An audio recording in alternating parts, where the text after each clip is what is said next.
Hi everyone, Anthony Fantano here, the internet's busiest music nerd, and it's time for a review of the new Matana Roberts record, Coin Coin Chapter 3, River Run Thee. Saxophonist, composer, storyteller, Matana Roberts, who came out with her breakout album back in 2011 on Constellation Records, Coin Coin Chapter 1, Free People of Color. A poetic and intense jazz record, a live ensemble recording with an army of instrumentation, pianos and guitars, horns, violin, drums, bass, vocals, both spoken and screamed, bone-chilling screams, I might add. And as far as modern-day jazz is concerned, I thought this was a standout record that boldly experimented to the point where it was pretty refreshing. There were moments where this album was noisy and unpredictable and abrasive, and on the flip side, there were others where it was just absolutely gorgeous. And it was also interesting how this album addressed things like Black history,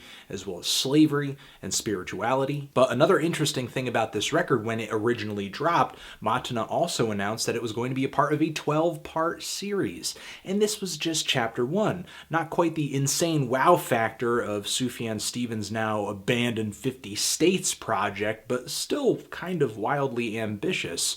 Artists are lucky to get 12 label-backed albums out in a single career, much less 12 records that all center around the same overarching concept. So now with this new record, Matana is essentially at Chapter 3. She is a quarter of the way through of this 12-chapter project, assuming that it's still going to be 12. However, after listening to this album and its predecessor, Chapter 2, Mississippi Moonchild, I'm not nearly as excited as I was when I heard the first installment. I didn't think Chapter 2 was really as vibrant or as adventurous or as lively as Chapter 1. And maybe Miss Roberts isn't really that concerned with how each album sounds by itself individually, and is thinking more about how all the albums, all these projects are going to sound together as a whole, or just how each of them fit into the narrative of this 12-chapter series. However, I don't really see myself returning to Chapter 2 or even Chapter 3 unless it's to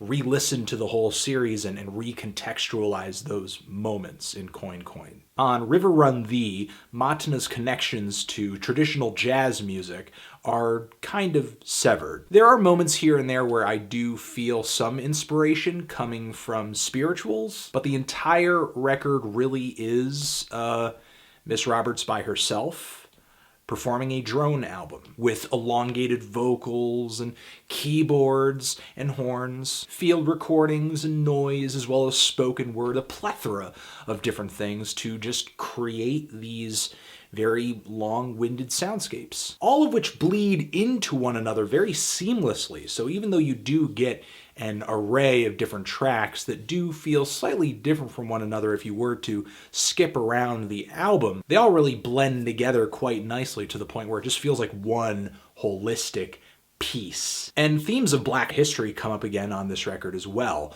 There are a lot of moments where it seems like she is reading directly from the diaries of people who had some kind of contact with the slave trade, whether they be a historian and were merely observing it, or were maybe slave traders themselves. The historical context of what she's saying is very clear, at least when you can understand what she's saying. Sometimes her vocals are really obscured by these drones, or you're getting a few different vocal takes of reading layered over each other, so it just becomes a bit of chatter. So in a way, this does play into the narrative of the Coin Coin series so far. However, just cold reading historical documents isn't really what made the first record come alive for me. It was kind of the emotional reenactment of the pain of this history and these situations that made that album so compelling. But I wouldn't say this entire album is sapped of emotion. There is singing on this record, which is very, very eerie and forlorn on the opening track here.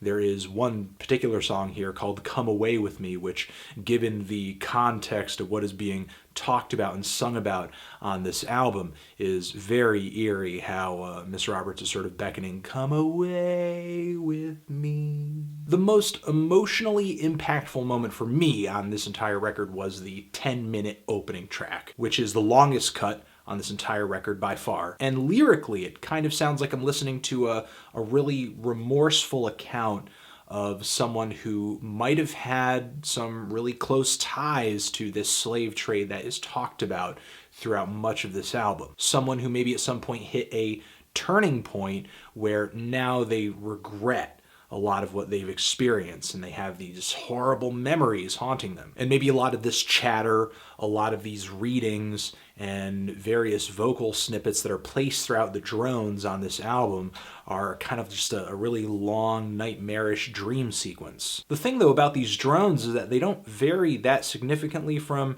track to track. You're really just getting combinations of these spoken word vocals and moans and some very quiet and subdued singing and electronics and keyboards and noises and cycling samples.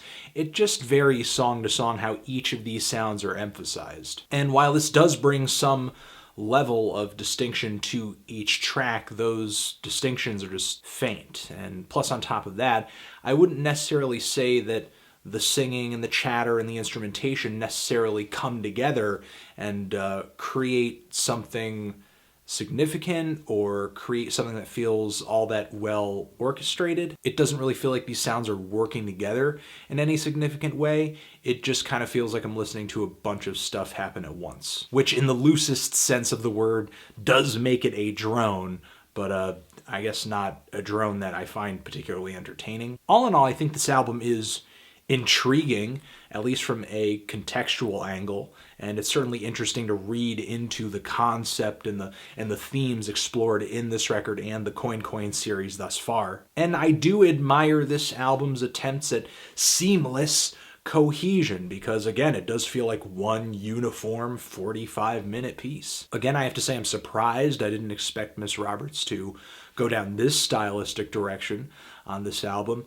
And I guess you could say this is a particularly dark moment in the series thus far. But to be completely honest, aside from a few tracks, especially the intro here, and a few of the ending songs, I'm very indifferent toward the bulk of this album. Though, again, it might sound better and more interesting in the context of the entire series. Who knows? I'm feeling a strong 5 to a light 6 on this LP. Transition. If you've given this album a listen, what did you think of it? Did you love it? Did you hate it? Why? What do you think I should review next?